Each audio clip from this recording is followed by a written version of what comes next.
வணக்கம், welcome to Sami spoken English. இன்னைக்கு நம்ம பார்க்க போகிற lesson word pairs in English. சரி, வேர்டு பேர்ஸ் தமிழில் இணைச்சொற்கள். இப்போ தமிழில் பார்த்தீங்கன்னா நூற்றுக்கணக்கான இணைச்சொற்கள் இருக்கு.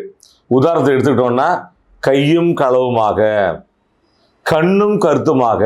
அதே மாதிரி இங்கிலீஷ்லேயும் மோர் தென் ஹண்ட்ரட்ஸ் இங்கிலீஷ் பேர் வேர்ட்ஸ் இருக்கு. ஸோ இன்னைக்கு இந்த வீடியோவில் 8 சச் பேர் வேர்ட்ஸ் மட்டும் நம்ம பார்க்கலாம். Number 1, rain or Shane.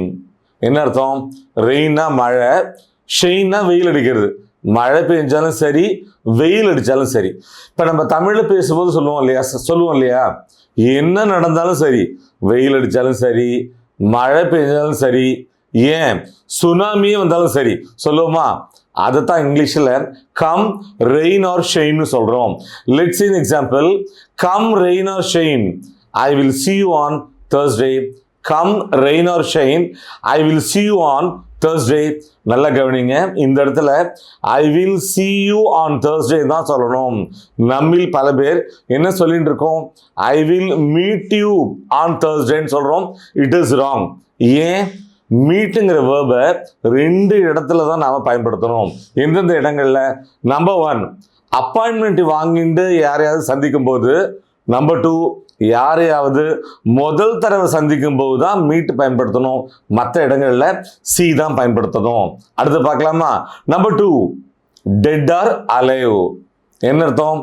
உயிரோடோ அல்லது பிணமாகவோ. தமிழில் சொல்லுவோம் இல்லையா, பிணமாகவோ அல்லது உயிருடனோ சொல்லுவோமா? அதை தான் இங்கிலீஷில் டெட் ஆர் அலைவ்னு சொல்கிறோம். Let's see an example. அந்த குற்றவாளியை போலீசார் உயிரோடோ அல்லது பிணமாகவோ தேடிக்கொண்டிருக்கிறார்கள். The police are searching for the culprit, dead or alive. The police are searching for the culprit, dead or alive. நல்லா கவனிங்க, culprit இந்த வேர்டுக்கு குற்றவாளின்னு அர்த்தம். Number 3, pick and choose.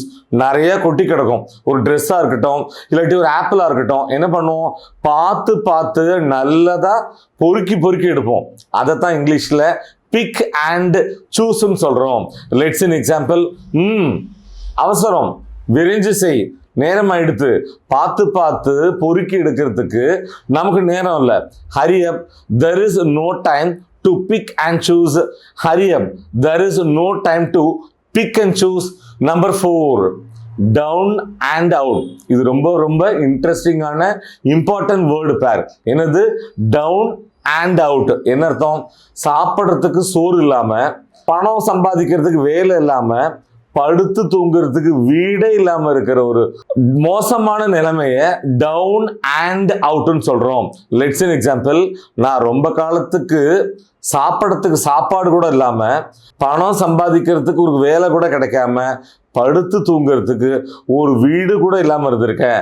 I was down and out for a long time. I was down and out for a long time. Next பார்க்க போறோம். Number 5, tooth and nail. தனித்தனியாக பிரித்து பார்த்தீங்கன்னா பல்லு, அப்புறம் ஆணி.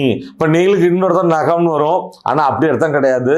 தமிழில் சொல்லுவோம் இல்லையா, மிக கடுமையாகன்னு. அதை தான் இங்கிலீஷில் டூத் அண்ட் நெயில்னு சொல்கிறோம். Let's an example. தன்னுடைய வேலையை தக்க வச்சுக்கிறதுக்காக அவன் கடுமையாக போராடினா. He fought tooth and nail to keep his job. He fought tooth and nail to keep his job. நல்லா கவனிங்க, ஃபைட், ஃபைட்டோட பாஸ்ட் டென்ஸ் fought. நெக்ஸ்ட் என்ன பார்க்க போறோம்? Number 6, thick and thin. என்ன அர்த்தம்? இன்பத்திலையும் துன்பத்திலையும், லாபத்திலையும் நஷ்டத்திலையும். தமிழ்ல சொல்லுவோமா? லாபத்திலையும் நஷ்டத்திலையும், இன்பத்திலையும் துன்பத்திலையும்னு. அதைத்தான் திக் அண்ட் தின்னு சொல்றோம். Let's an example. இன்பத்திலையும் துன்பத்திலையும், லாபத்திலையும் நஷ்டத்திலையும் அவன் என்கிட்ட விசுவாசமா இருந்தான். He remained loyal to me through thick and thin. He remained loyal to me through thick and thin. நல்லா கவனிங்க, லாயல் இந்த வேர்டுக்கு விசுவாசம்னு அர்த்தம். நெக்ஸ்ட் வேர்டு பேர் என்ன பார்க்கலாம்? rant and rave. rant and raveனா கோபப்பட்டு காச்சு மூச்சுன்னு சத்தம் போடுறது. ஸோ ஆத்திரத்தில் கோபத்தில் சத்தமாக காய்ச்சி மூச்சுன்னு கத்துறத ரேண்ட் அண்ட் ரேவ்னு சொல்கிறோம். லெட்ஸ் இன் எக்ஸாம்பிள், என்னோட பிள்ளைங்க என்னோட மனைவிக்கு வந்து ஒபே பண்ணலைன்னா, அடங்கலைன்னா, என்னோட மனைவி கோபப்பட்டு சத்தமாக காய்ச்சி மூச்சுன்னு கத்துவாங்க. My wife rants and raves when our kids don't obey her. So இந்த லெசனோட லாஸ்ட் லெக் வந்துட்டோம். Number 8, grin and bear. என்ன அர்த்தம்?